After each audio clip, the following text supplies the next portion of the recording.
Hi, everybody. Welcome to the first episode of Real Talk, Getting into the Game with Jack Terzi of JTRE, Eddie Hidary of Hidrock, and my co-host, Caroll Dweck of Careers by Caroll.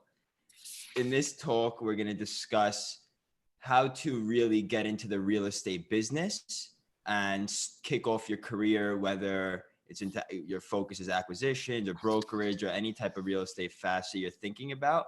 This is a general overview of some things to think about prior to getting in. We have these two great panelists that have done amazing things in the industry. They are in amazing companies, and they definitely have some amazing information to share. So stay tuned through the entire interview for some great insights. I'm just going to add in, guys, this is part of a 4-part series. So if you're liking this and you want to learn about other industries, stay tuned. We got things about finance, women in business. It's going to be a lot of fun. So I want to, open the floor up for our panelists right away. I guess we'll start off with Jack, and they're going to give us our intros, and we'll start off with Jack. So Jack, give us your general age, time in business, your current position. Great. Thanks for having me, guys. My name is Jack Terzi, for those of you who don't know me. I'm 33 years old. I started in real estate when I was 17.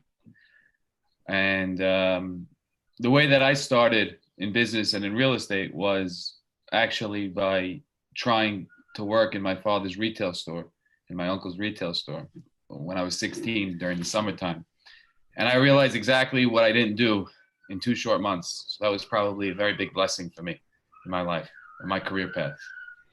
And when I was 17, I took a job working in real estate for my uncle, Hidary, who, was one of my mentors. And that will be a theme of, some of the things that I say today about mentorship and how important that was for me in my career path. And I went to work for him. Real estate was the cool word at the time.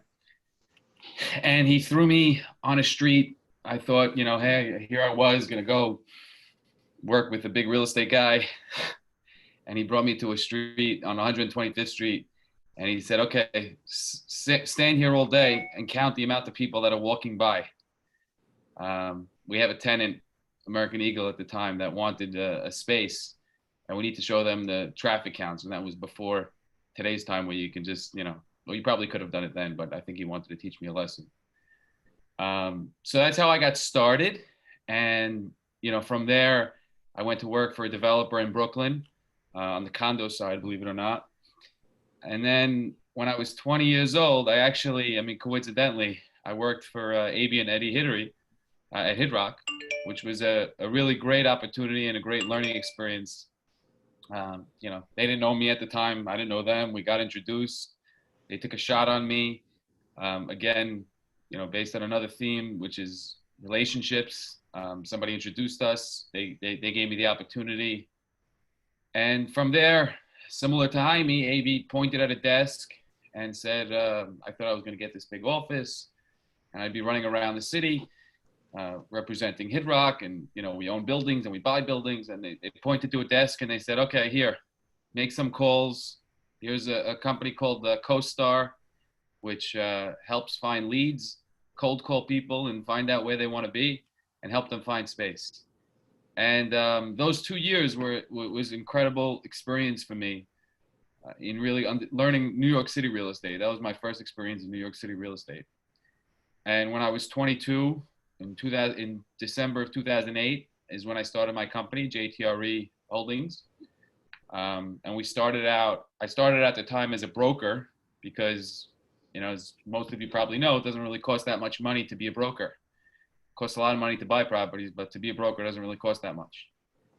With the clear vision, though, at the time of, my ultimate passion would be to buy properties, to own properties, but I needed an edge. I needed a vision, and the same expertise that I had early on, which was finding retail tenants spaces as a broker, is what led me to owning properties. I was, basically just doing the same thing just for my own account and, learning the other side of the business, which was buying properties.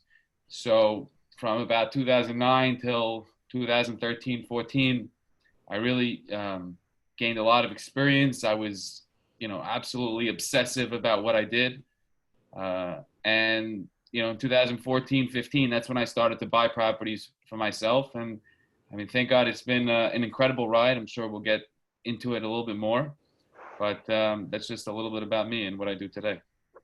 Awesome. Love it, Jack. Eddie, you want to tell us a little bit about what you do, how you got there? Thank you guys for having me. Eddie Hidary, Hidrock Properties, 39 years old, in the business for around 19, 20 years at this point. Currently COO and principal at Hidrock with my two other brothers and our father. Hidrock is a basically vertically integrated New York City focused real estate company. We look at all deals, value add or development, whether it be office, multifamily, retail, and hotel has been a big core over the last several years for us. My background in getting involved was a little different than Jack's. I was lucky enough to have a platform that my father purchased some real estate earlier on in the 80s. And when I got involved in the early 2000s, I had a base of properties to be working on, whether it be in along the East Coast, Florida, Pennsylvania, and New York as well. And I started at the bottom, you could say, in the real estate industry and the management team. I was the bookkeeper where a space was vacant. I would have to call the FP&L if it was for the Florida company, and change the lights out of the tenant's name into my name, change the electric out there, and vice versa, keeping track of everything, making sure the cleaning companies are showing up and things like that.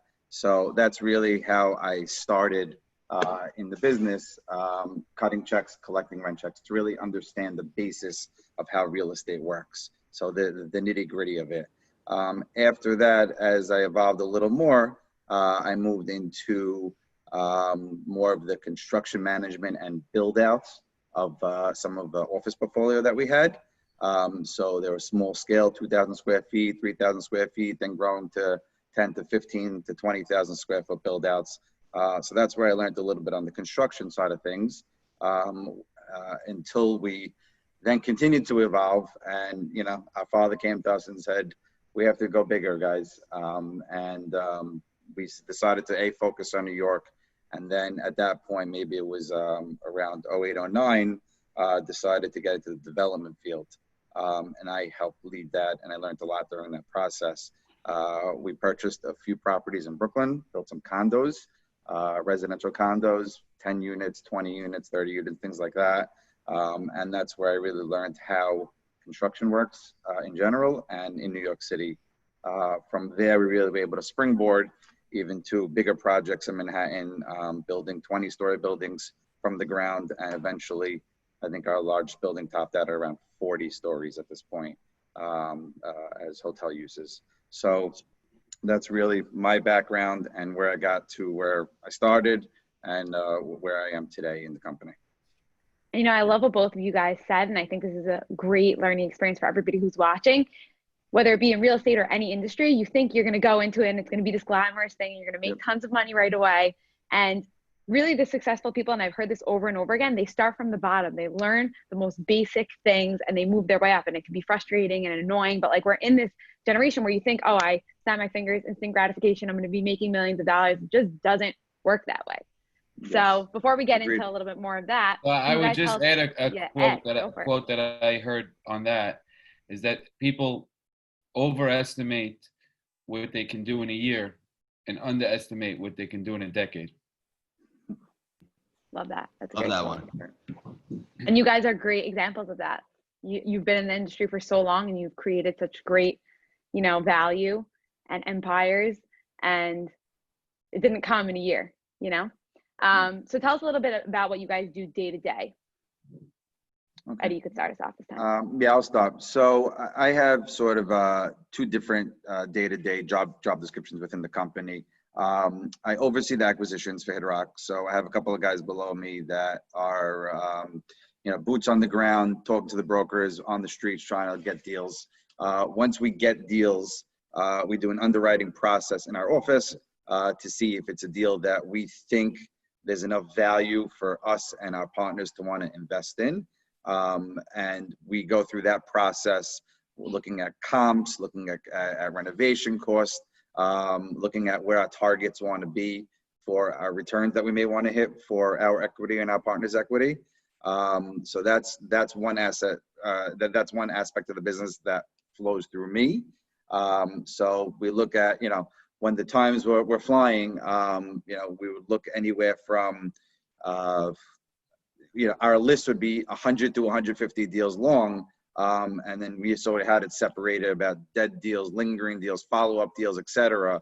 And then we're actively underwriting probably 10 to 15 deals at a time. And you're hoping to find the needle in a haystack in New York and try to do a few deals a year. So that's one aspect of what I do on a day-to-day. So wait, you guys get 150 deals sent to you, and the goal is to really just do a handful. Yeah, listen, like Jack knows, there's a million deals in the marketplace. There's a lot of unrealistic sellers. There's a lot of brokers that are just trying to create business and trying to make something happen. But, we have a setup of a few guys that are able to really handle it, be on top of things, weed out what's something that's not really realistic. I'm not going to say we underwrite every deal. We sort of know back of the envelope type of situations a lot and see if it's worthwhile for us. So it's like everything. You follow up on a lot of leads and you try to execute on a few. The other aspect of my day is I also oversee the developments for the projects, for the ground up projects that we do. Have a good team below me on that, and some really high ranking guys that know what they're doing. So they work with me really on the planning and development and construction, depending on the phase of the project's in, working with architects, consultants, hotel brands, et cetera. And then of course with the general contractors, city for the entitlements, getting all the approvals you need, et cetera. So I deal with that on a day-to-day basis. So those are the things that pass my desk. We could get into a little later, but as a company, there's also the capital market side, there's operations side. So those are different aspects that we have divided up within our company to make it a little smoother for us. So you cover certain things and your brothers cover other things that go on in the company. So your days are all packed. Yeah, we're all packed differently. Some of us are busier than others, depending on where certain things are for our company. But we divide it up carefully to make sure that we're not stepping on each other's toes. And if a lead comes in on something, it's directed to the right person to deal with it. Gotcha. Honestly, while we're talking about that, AB asked a great question. I think it's really relevant here. You work with family. How's that like? And how do you make sure not to, like you said, step on each other's toes and, take that with you back to the family? It's great. We really get along. We figure it out like everyone else. We butt heads. But we come to a conclusion and we agree and we move on together. One thing I'll give credit to our father, and when Jack was with us, he probably saw it also a little. Our father's probably one of the nicest guys in the world, and never wants to do harm to anyone. So he's always trying to do the best and have the best outlook for everyone. Our employees included and us. So one thing that I give him credit to earlier on is he wanted to try to focus each of us to see where we would fit best so we don't step on each other's toes. And that was, like I said, where he saw that construction and management was something that I sort of fell into over, when I was started to learn things. And he sort of guided me to say, you go there. My brother Avi is very good on the financial side. And he became more on that capital market side to get financing, get debt, get equity together. And our other brother Stephen oversees a lot of the operational. So once we have properties that are running with income on tenants and things like that, he oversees that. So he sort of put us all together carefully and said, don't step on each other's toes, and it helps. And it's also helpful to have him still with us in the company, so we all really make decisions together. So it's been great. We all have our teams below us that we work together. We work in unison together, but at the same time, we're still able to focus individually. That's great. I'll add to that a little bit about Mr. Hidary, Eddie's father. I mean, he's not a man of many words. He's not like one of those youngsters like us that are just rambling on. But the words that he says, you got to hold on to. He throws very good lunch parties in the office. I'm sure he still does that. Yeah. And you know, something that even stuck to me today, and I don't know, it's probably 13 years ago now, 14 years ago, was when I first started, and it was my first job in Manhattan. And it was probably after I just gotten hired, and I sat with him. And the boys were in the office and they were saying, 1407, 1411, 1412. And they were referring to Broadway. And I'm looking at them like, what the hell are you guys talking about? And Mr. Hidary looked at me and he said, Jack, within 90 days from now, you're going to know every single address within 5 blocks from here. And I was like, there's no way. And he's like, trust me, it just happens. And, obviously. We still, on that, we still have the same thing in the office. People in the office now say that we sort of talk a different language. And Jack understands the language also probably the as an owner. exact same thing that happened to me. The first day I got real exactly. Now you can name any address in the city, and I can tell you what block. Right. You just know some things, and it's really great. It's fun, and that's why we're both for the most part focused on New York. It's very helpful that way to know your marketplace because it's much easier. So we talk a different language together within our office, and I'm sure Jack does the same thing. And it's helpful. You don't even realize when you're doing it. It just you don't realize. Yeah. 3 months later, you can name off any address in the city. I know all the terms. It's crazy. It's unreal. Yeah. So, Jack, what does your day-to-day look like? I'll give you my day-to-day pre-COVID. Oh, okay. Probably more relevant. I'm an early riser. Wake up usually between 5 o'clock, 5:15. I love to read. I'm an avid reader. I love to learn.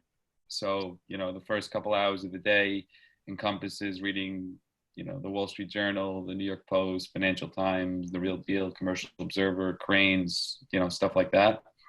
I pray, I get to the office.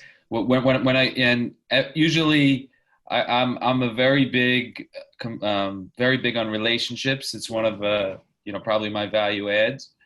And, so I like to go probably have 3 to 4 meals a day with different relationships, different people. I usually have a breakfast, a lunch, oftentimes 2 lunches,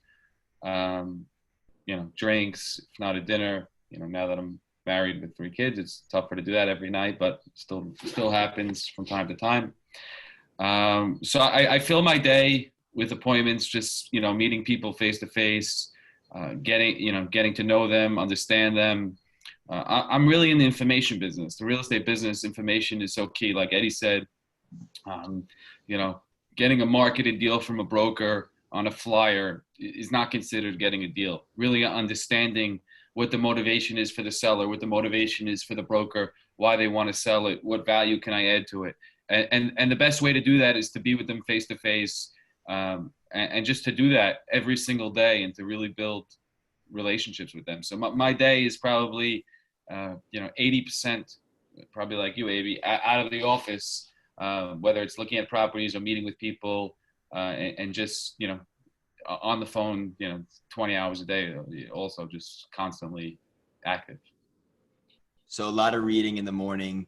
Do you read any books you could recommend right off the bat to anybody that's just thinking about real estate? Yeah, so I love business books. Right. Obviously I've read all the, how-to books, right. How to Win Friends, Influence People type of books. But what really gets me and what I enjoy reading is like Den of Thieves, which is a business book on Michael Milken and, that whole, the 80s era. Barbarians at the Gate was a great book. And then you have some real estate games, real estate books, The Real Estate Game by Bill Purvu. You Can Negotiate Anything is a great book. Right. I read back in the day. And some current books, the Steven Schwartzman book, What It Takes, the Bob Iger book that just came out is excellent. And Give and Take is a great book by Adam Grant also. So I find, just you enter into a new world when you're able to read about successful people and just sit there for hours on end. And right. I enjoy it more than anything else. And I'm sure I learn a lot from it without even knowing. Eddie, any book? No, I'm not that way. You know, I just keep up on the real estate publications, Right. the same ones that Jack's mentioned. We all get the emails in the morning. You wake up and you have like 7, 8 emails on just everyone's top 10 to 15 stories, and half of them overlap each other. So you pick and choose which one's relevant to you. Read that for a few hours, you know, for a few minutes in the morning before I get going. And it's something that's, you know, throughout the day, always checking in on things. In this Twitter world, you just get updates, new articles, things like that come out right away based on what's going on in the industry. So that's how I keep up with it within real estate for the most part. And I want to stress it because I found it very important to me how in the real estate world, how important it is to stay on top of the news, whether you're kind of interested or really not, or you think it really, I know, Eddie, you read what's important to you, but I'm sure you have your finger on the pulse of everything anyway. But for anybody new, staying on top of new news in other markets, our markets, it really gives you an edge when speaking to people. So you actually have stuff to speak about and you sound intelligent because nobody wants to hear. Yeah, we have a few of the guys in the office, some of our asset managers give us weekly reporting on whether it be hotel stuff or residential related stuff, just to always keep a pulse on exactly what's changing on a week to week or a month to month basis. And then also, like you're saying, staying in touch with outside markets. A lot of the brokerage firms, you know, put out monthly newsletters about things across the nation.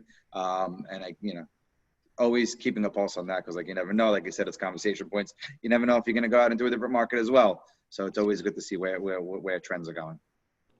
The truth is, I love that we're having both of you here and even Abe to give different perspectives, because you go to somebody for mentorship and they give you, and it's like, this is the be all end all, this is what you have to do. But everybody has their own secret sauce that works for them, because time is our biggest asset. So you have to figure out for yourself, where am I going to invest my time? Is it going to be in reading books and hearing people's stories? Is it going to be take a few minutes to really just get caught up and then like pound out all of my 150 deals that I have to look at and decide which ones are worth my time? So everybody has to decide what works best for them based on their own strengths, for sure. And I think that's a key point is, you know, mentorship and, you know, advice from different people, because what I've learned over the years is, you know, there's no science, there's no exact science on how to get something done. And you ask 10 successful people what to do, and, you know, they'll give you 10 different answers, probably a little bit of the same thing of each one, and you can find within their DNA some similarities.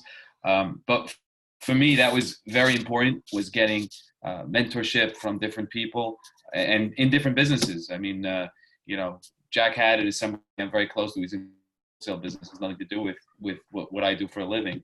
But when he wanted to have breakfast with me, and we have breakfast quarterly, he would offer, you know, his assistant would email me and say, how's 6:30 a.m. on, you know, February 14th? And it would be, you know, November. And I'd be there no matter what.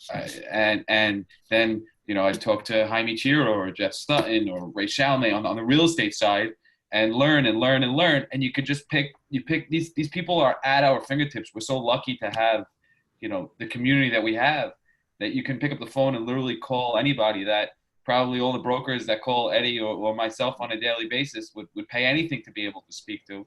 And they're all accessible. So it's really been an invaluable tool for me in my career path, and has been in speaking to people and really going to them for advice and understanding their perspective. Yeah, so the truth is, go. I was gonna say, it's surprising how accessible everybody is in our community. Like, a lot of people think like they get scared to pick up the phone, they won't speak to me, but at the very least, you could get a 15-minute phone call scheduled. It will, but I will tell you that everybody is happy to meet with you or speak to you once or twice, but past then, you got to earn your seat at the table. And, you know, if somebody gives you homework, you better do your homework. And, very true. You know, you better follow up on the things that they give you. Otherwise, you know, they're not going to call you back that fast the third or the fourth time. True. Right. So I was going to say, today, you two are the mentors, right? So let's say, pretend that I'm a young kid, first trying to get into the real estate game. I say, like, I want to do real estate. I don't necessarily even know what that means, potentially. What advice would you give? How should I start? What should I be doing? So I would say on that is, do your homework on any company you may be going into. I would take a step back and acknowledge that not every aspect of real estate is for everyone. Maybe you're not a strong networker And then maybe that means you're not going to be able to pound the streets like Jack does on a daily basis, as good as he does it. Maybe you're more in something in the leasing field or management or construction management. Maybe you're a behind the scenes guy. So Eddie, how do you recommend like figuring out what your strengths are? I think take your personality, feel it out. You know, everyone's now at that after college age and feeling out what's good for them, what's not good for them. It doesn't happen overnight. To be honest, I'm not the most aggressive networker out there. I have a few guys below me that really could have the boots on the ground and bring us the deal flow that we need in our company. So, you know, you just have to feel yourself out and see what works for you as a person in order to determine what path is forward. You could just say, I'll be a broker, but if you want to be a sales broker and you're not going to be able to pick up the phone and get hung up on numerous times, you guys both know that, then maybe it's not going to be for you, that aspect.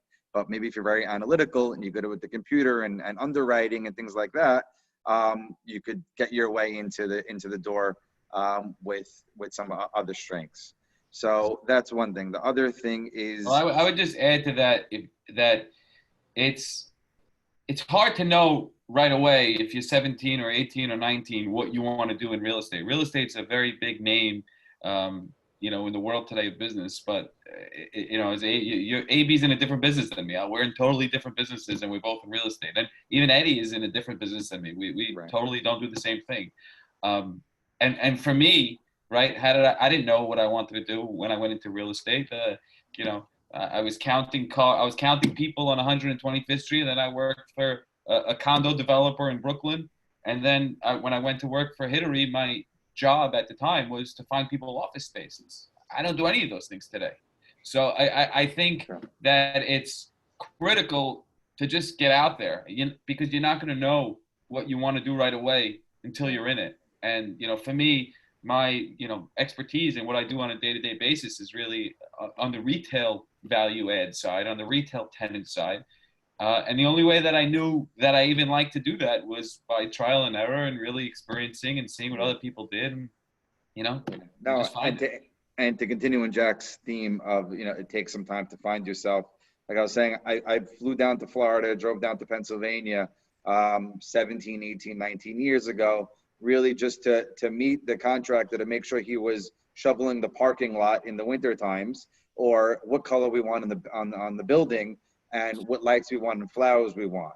Now 20 years later, we're able to oversee 7-8 pretty large new construction projects in Manhattan, you know, 40-story buildings, 300 plus hotel rooms, etc., some condos, multifamily. So it takes time. It takes time to find yourself. And that's really what the message to some of the people watching is, you know, start small, take what you could get, because then I think Jack alluded to it. You have to prove yourself, and if you're good at it, you will prove yourself. You'll move up the ranks. You'll get there, and it'll fall into place eventually. It takes time. It's not happening overnight. I think that's a theme that we all know, especially in this environment. So just be patient. And set yourself up with the right people, with the right companies. It's a very important thing to know, because you do have people that say, I got a job with X, but X doesn't even pay attention to them. So maybe it's not even the right situation to them. So really pay it, you know, be careful, do your homework on the companies that you may go to, and the roles you may play. But if you prove yourself and you're aggressive, the sky's the limit. And something I see, I would just add to that, you need to love what you do. And, you know, it's cliche, but I love what I do. I love waking up in the morning. I'm excited when I'm working on a deal. I'm excited when I'm reading a newspaper. I just wake up excited and happy, and it's really not work. You know, as Steve Jobs said in his famous Stanford commencement speech, you know, when you connect the dots backwards and you look at your life and how you've evolved, it's pretty amazing to do that. But, you know, there's really nothing like waking up and really loving what you do every single day. And the only way to do that, you'll know, you'll know. If you're not happy, you'll know.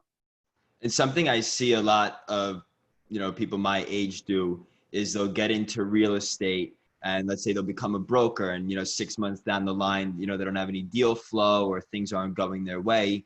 And it seems that they're forgetting what you guys are saying, like figure out which part of real estate works best to your strengths, where they're just leaving the field because they feel that's the only way in. Look, real estate is not for the faint at heart. It's a very difficult business. You know, people think 6 months, 9 months. I remember being in A.B. Hidary's office my first day. He said, don't expect to do a deal for 12 months. I now tell people in my office, don't expect to do a deal for 2 years. It's not an easy business. One of our brokers, we said, I think it was 15 or 20 or maybe 24 months, but we knew he had it in him, and he got some deals done, and he was very successful. So I'm not talking about Jack, there's someone else, but it takes time. It takes time. But I will tell you that the success in real estate, and, you know, for your friends that may not make a deal for 6 or 9 or 12 months, any deal that I lost, and I lost more than anybody back in the day, was a learning experience. Mm-hmm. And, you know, as Buffett's, you know, favorite term, compounded interest, that's deal flow. Doing one deal, then doing another deal, and then doing another deal, and meeting somebody, and that person introducing you to somebody else. And then before you know it, within a couple of years, it's like compounded interest. It just explodes, you know. And, you know, today I have leads coming out of all over the place like Eddie would. Whereas when I started, I had to beg people just to get them on the phone and not hang up on me. Mm-hmm. So I think it's very important to just keep going on the path. And in real estate, people can get dejected, and you cannot feel entitled, because you just got to keep going. And one of my, you know, biggest things that I have on my wall is just add more value than anybody else. Because if you keep adding value to people's lives, whether it's a tenant or an investor or an owner, however it is, you'll stay in the game. But you have to constantly be adding value, and you cannot rest on your laurels in this business. Mm-hmm. So I think you guys are both touching on the fact that real estate is not, we said this before, not as glamorous as it seems. There are a lot of risks involved. So we're going to keep that in our minds. But I'm going to ask you this question. Was there a turning point in your career, both of you, where, you know, all of a sudden things changed? They went from just being like, okay, I'm not making any deals. It was kind of bleak. And then all of a sudden this one kind of kicked your career off. Jack, I think, you know, for me, it was two things, one on the leasing side and one on the buying side. When I, you know, after the first couple of years, when I first got it going, and I got a retail tenant that, you know, potentially was a big time tenant and I can roll out stores with, and I was making calls and I was doing deals with a lot of the bigger guys, and we made a bunch of deals together. And then when the tenant stopped opening up, you know, my phone wasn't ringing as much as it was earlier on. So, I mean, that was a big wake up call to me at the time, probably in 2011 or 2012. It was like, you need to have a bullpen. You need to have, you know, 50 deals, like Eddie was saying, to do 2 or 3 to just keep going. Because if you think that you're going to, you know, roll out with somebody and, you know, it's going to stop, and you need to, you know, keep going from there. And then on the buying side, you know, I remember, I wanted to get into buying forever. You know, that was always my goal. I want to buy. And I just never was able to figure it out for the first 5 or 6 years. It took me, I mean, I started my company in 2008. So it took me 6 years before I bought my own building as a general partner. And the advice that I got was just buy something, just do it, because, you know, you'll learn from the title insurance to, you know, to dealing with the mortgage broker and the financing aspect. I mean, there's a lot of aspects that, you know, you can't learn reading a book. So that was an invaluable experience for me in really getting going on the buying side that propelled me to just, you know, keep going from there. So for me, like I said, started really in the management and the bookkeeping field. And then when my father said it's time, you know, what does it's time mean? It was probably 06, 07 at that point, was, okay, we got to get our hands dirty in the sense of building. And we were driving around together, where we were in Queens and Brooklyn mainly, checking out sites. He said, shift your focus to look for development sites. And I remember it was a rainy day. And we drove, it was one that was actually closer to our neighborhood in Midwood. And we probably drove 4 or 5 sites that day in Queens and back to Brooklyn. And then I almost didn't pass this one site. And we go, okay, it's a little out of the way. Let's just pass it.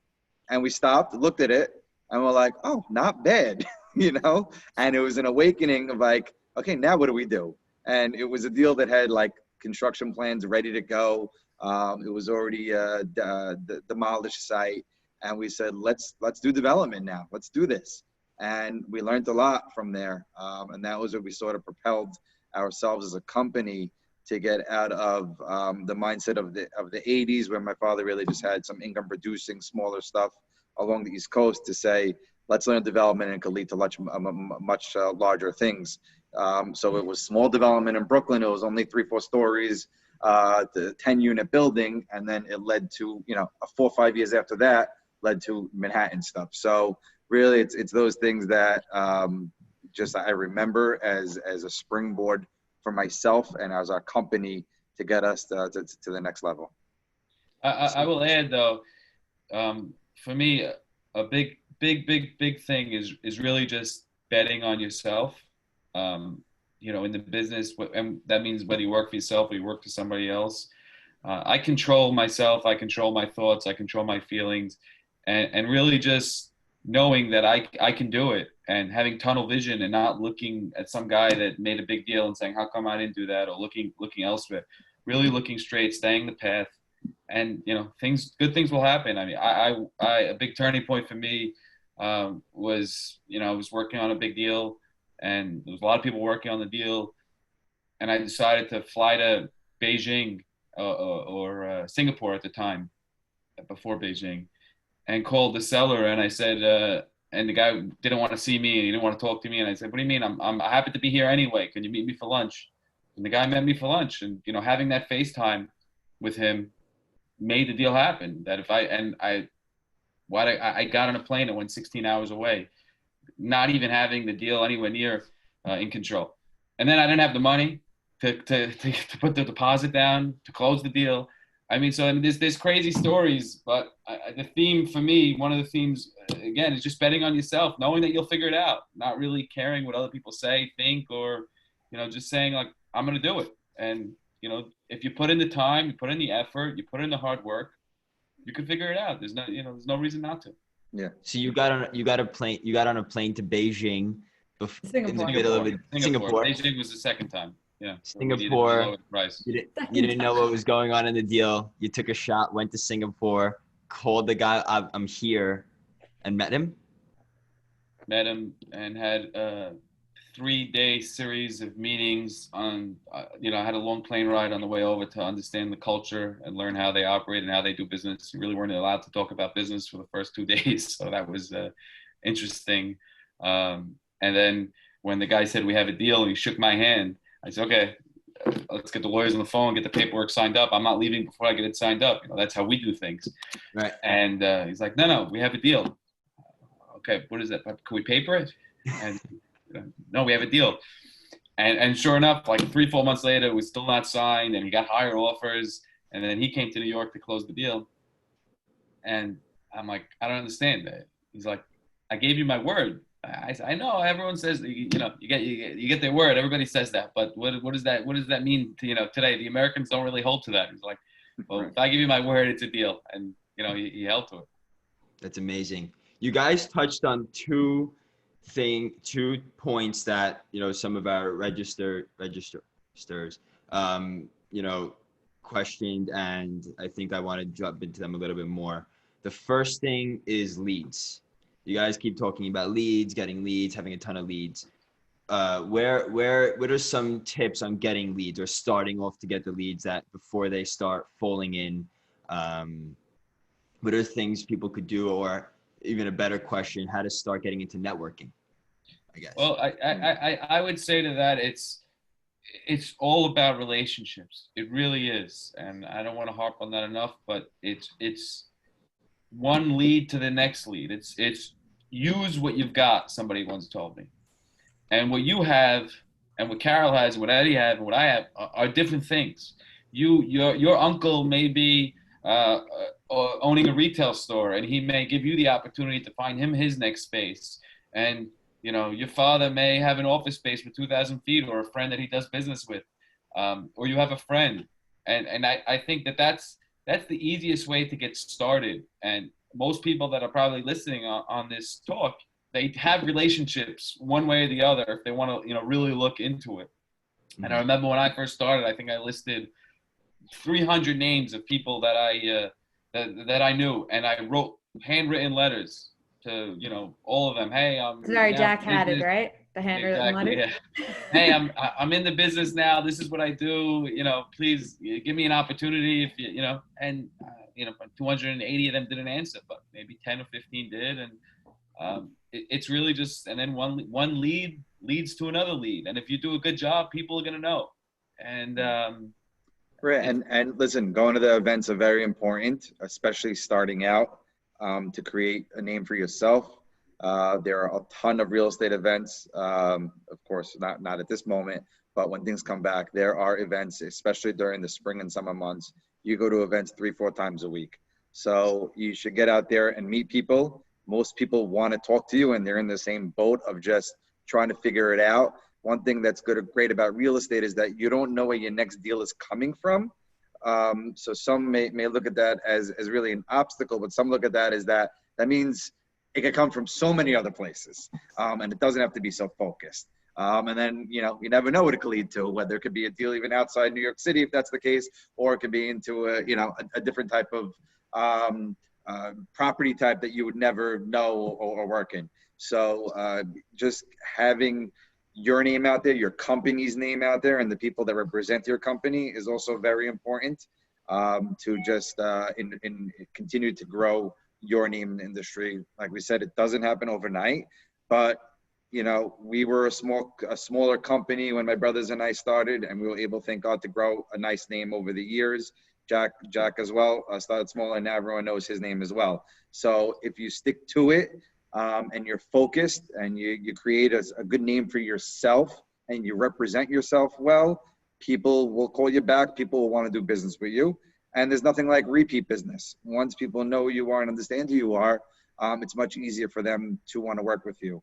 One thing that's very important that we've realized over the years is that, thank God, we built a track record of being able to build and develop in New York City, and buy in New York City. So as many people know, there are a ton of people in the game or trying to be in the game. And the sellers or other brokers want to weed out who they're working with. So it's really helpful to create that strong name for yourself.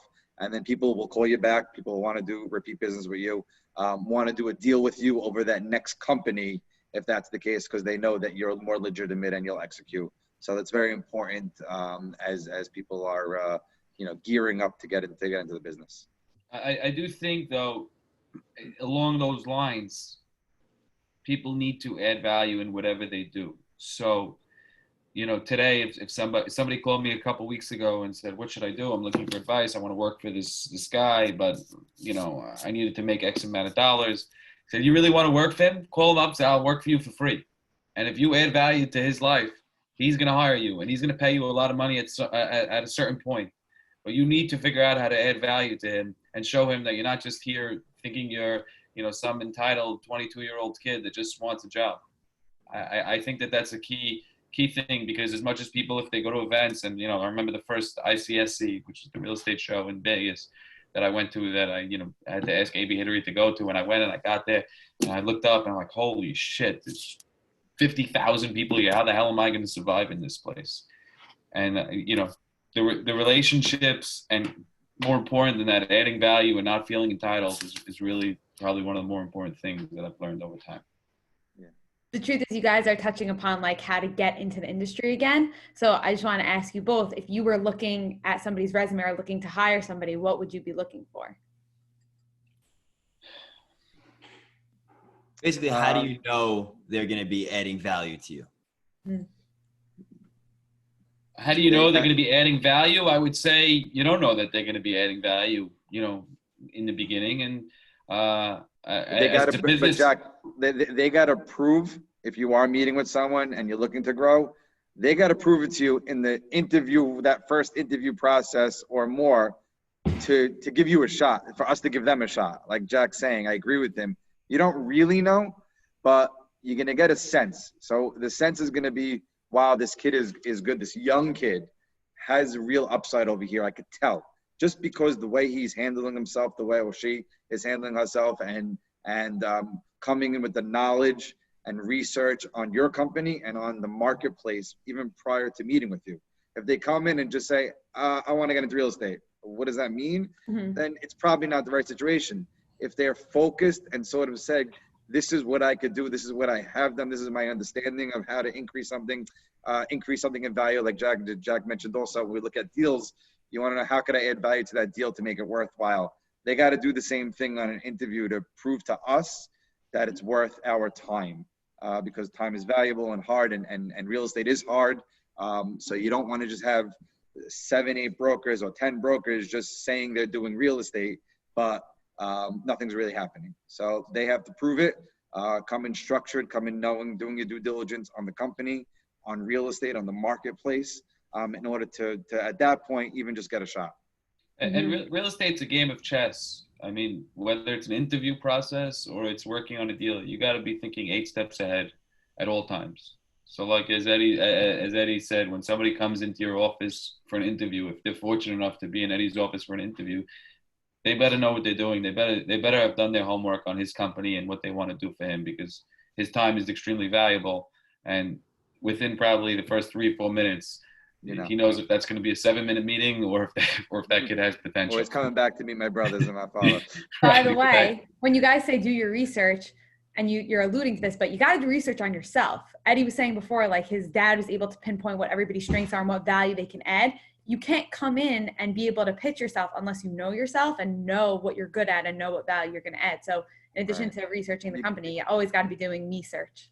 Yeah, like we said earlier, like I said, you really have to take a little time for yourself to figure yourself out, and knowing if you're going to deal with, in the real estate game within New York in particular, you got to be strong, you got to be thick-skinned, and you got to present yourself well.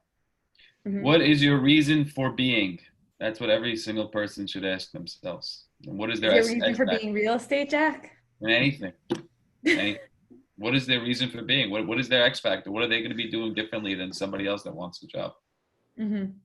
And you guys also touched on something that was also amazing, preparation and the importance of it. I always hear people, just, I'm going to go take that meeting. I'll jump into it. I'll research him for 15, 20 minutes and, I'll just know some things. But, the intelligent man, he prepares days in advance, consistently doing recon. Jeff Sutton's famous line, 6 hours for every 1 minute of a meeting is what you're supposed to prepare for. That's I don't do that, but I try to get it. The preparation is also amazing. And something you guys touched on before as well was the idea of mistakes and compounding that to make deals and do things like that. So what I wanted to ask you was, what was a mistake that you guys remember very vividly that maybe helped you on another deal, and maybe helped you win a deal? I think business and life is not a straight line, and you're always going to make mistakes. There's going to be ups and downs. The key is not feeling sorry for yourself, and just keep on going and learn from it. I was fortunate enough to make many mistakes along the way. I tried getting deals and dealing with people and calling and being annoying. And now I could see back then, if that was somebody calling me today, I wouldn't want to be dealing with them as much.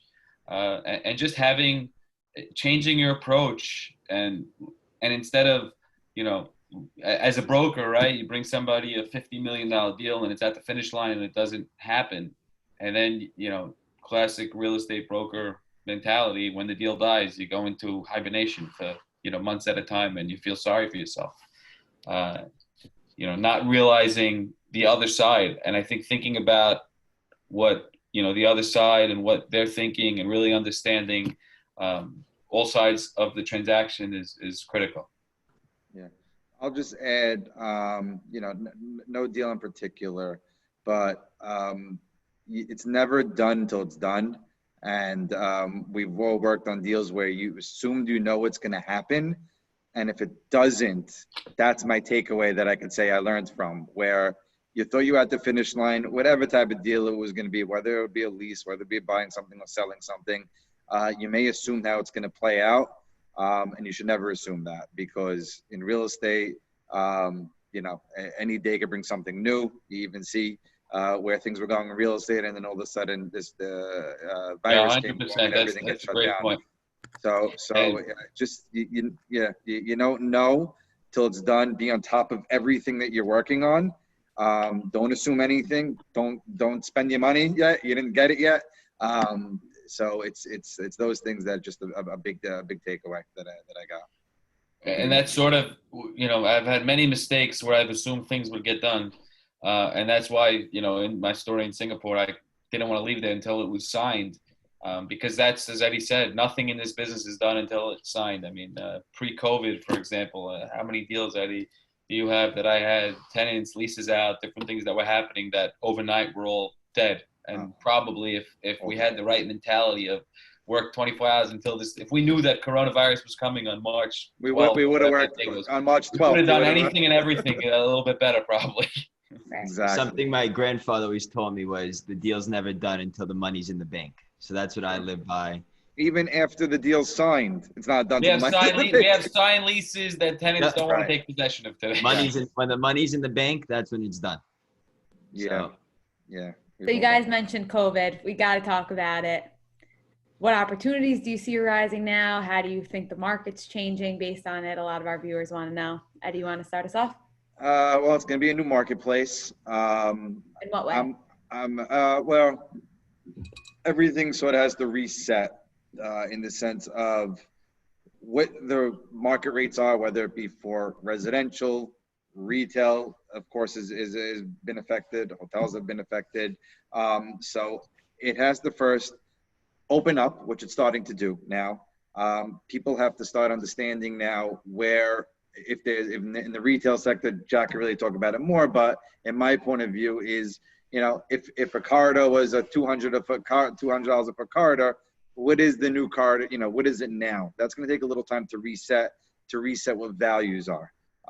So there's going to be a little bit of a time lag where it was frozen for the last 3 months, and now it's starting to open up again, where I think it's going to come back okay, faster than other people think. But it's going to be at a reset price, in my point of view, in every asset class, every property type. So that's going to be something that has to be watched, and people have to get comfortable on where their office space is going to be worth on a per square foot basis, where the retail space is going to be worth, et cetera. And then that will sort of move on to the next segment of the values of buildings.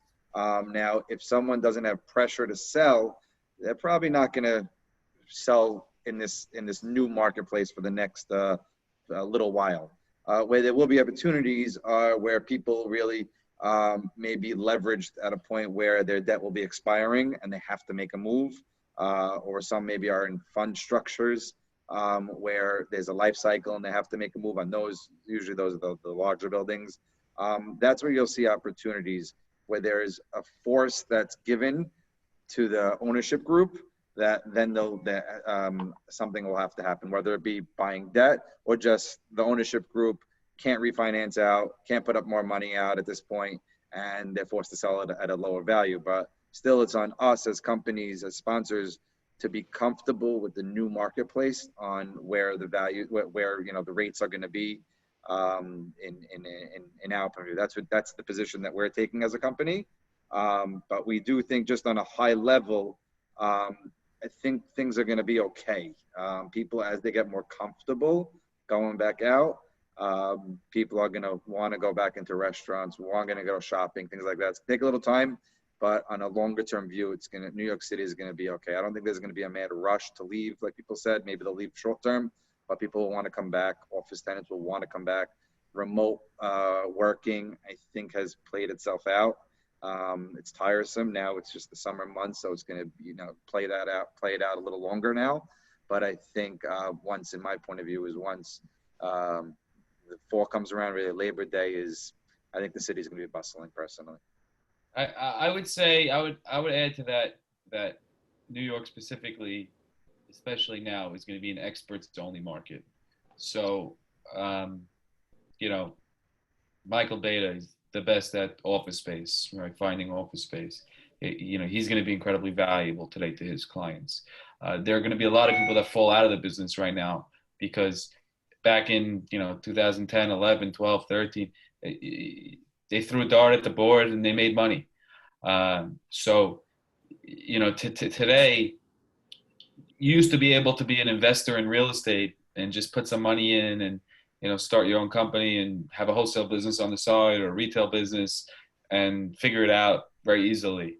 Today and going forward, post-corona, that's not going to be the case. These guys are going to be running for the hills because if you're not on the ground, if you're not developing like Eddie's developing himself, and you're not on the ground with the brokers and the tenants like I am, understanding, smelling the streets, which side of the street is better, why, I'm not waiting for a broker to tell me what the street is worth. I better know what the street is worth on every single street. And that today, post-corona, is so important because there's going to be a tremendous opportunity for people like us going forward. I mean, in 2008, I was too young in the business and just starting, JTRE at the time, that I really couldn't take advantage. So as painful as the coronavirus in the business world is for me and for everybody, I think on the other side of it, there's going to be a lot of opportunity to take advantage of.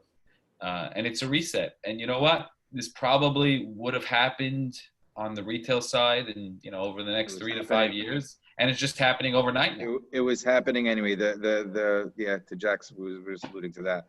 There was already a reset happening a little in the marketplace. Land values were being reset over the last 12 months before retail values are being reset. Cap rates were really being reset when you look at sales over the last 12 months prior to this.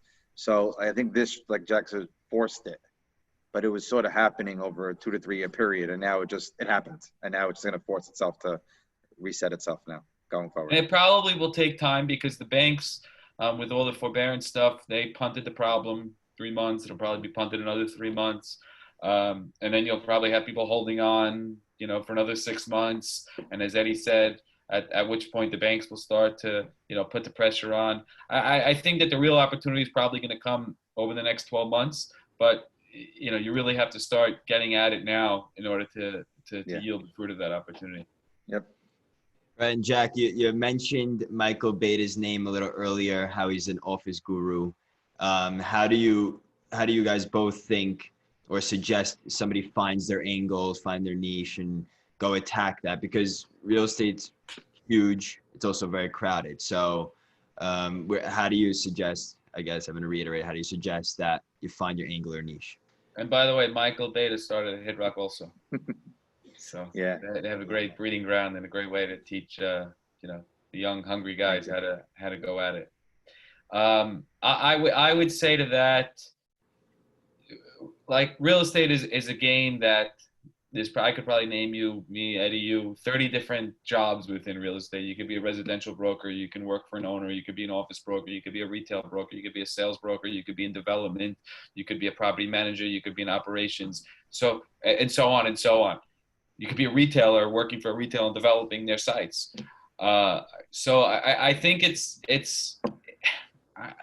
just think it's getting out there, feeling it, touching it. It's not for everybody. Again, it's not a business that's for everybody. It's going to take a long time to make money.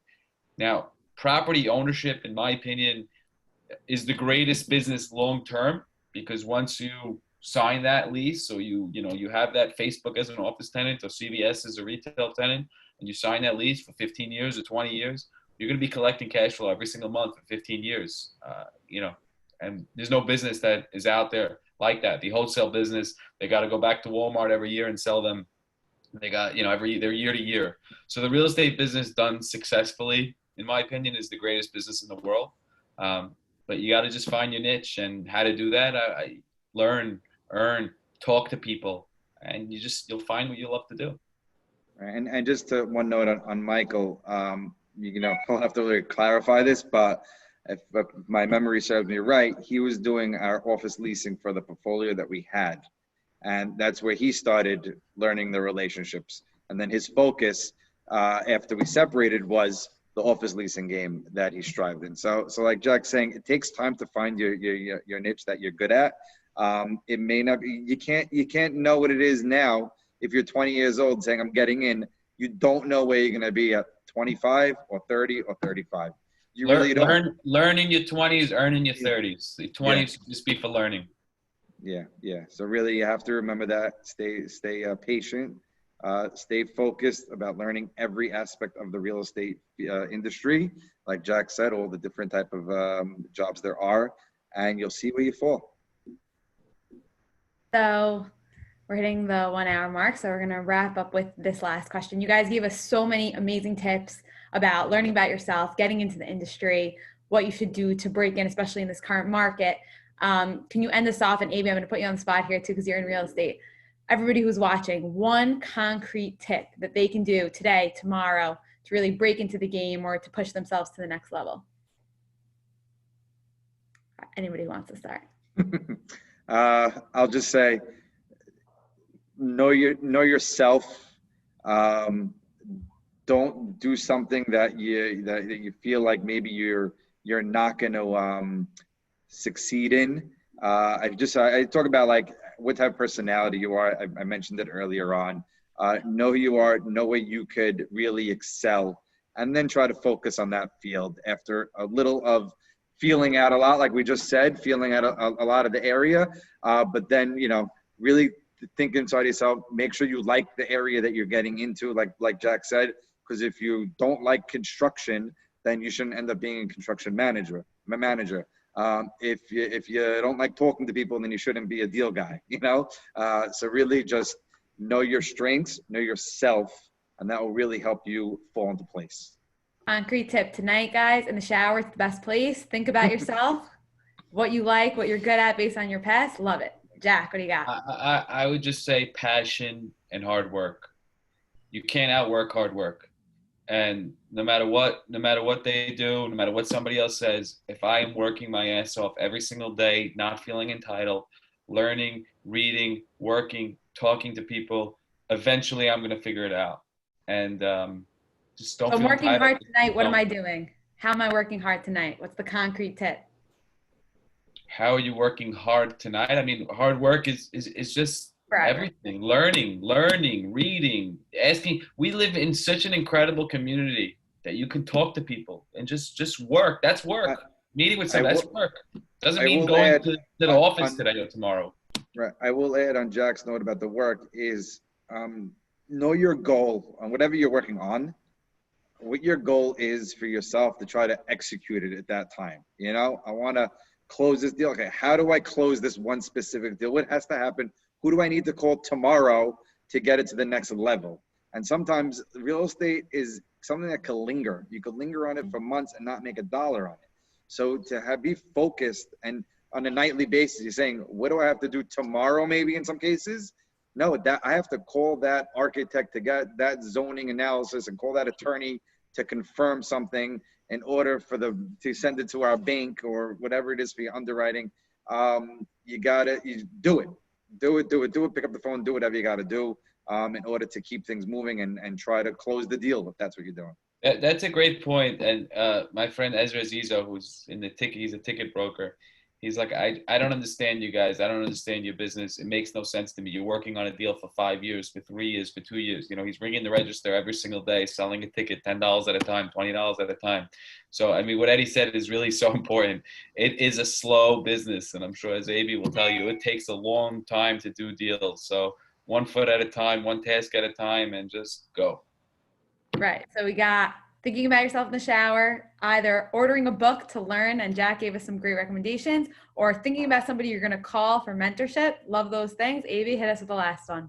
I was going to say basically the same thing. Maybe start reading some of the news publications, start picking up on the terms, and something may intrigue you from what you read. And then maybe a starting point for you right off the bat to think about what you want to do. And secondly, once you figure that out, maybe make a list of 2-3 people you want to call right off the bat and just start speaking to them.